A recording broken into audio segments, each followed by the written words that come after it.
صورت کا ہے، اسی مزاج کا ہے۔ ایک روایت میں حضرت ابو موسیٰ اشعری رضی اللہ تعالیٰ عنہ سے روایت ہے، آپ فرماتے ہیں کہ نبی پاک صلی اللہ تعالیٰ علیہ وسلم نے ارشاد فرمایا کہ اللہ پاک نے حضرت آدم علیہ السلام کو ایک مٹھی کی مٹی سے آپ کی تخلیق کی، اور یہ جو مٹی تھی یہ زمین کا مختلف حصوں سے لی گئی تھی، اس لیے اولاد آدم زمین کے اندازے کے مطابق پیدا ہوئی آتی گئی، یعنی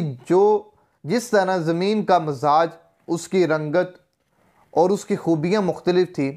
اسی طرح اولاد آدم بھی مختلف پیدا ہوئی۔ کوئی کالے رنگ کا پیدا ہوا، کوئی سفید رنگ کا، کوئی گندمی رنگ کا، کوئی سرخ رنگ کا، کوئی ان کی درمیانی کیفیت کا، کوئی سخت مزاج کا پیدا ہوا تو کوئی نرم مزاج کا پیدا ہوا، کسی کی طبیعت پاکیزہ ہے تو کسی کی خبیث طبیعت ہے۔ اللہ پاک سے دعا ہے کہ اللہ پاک ہم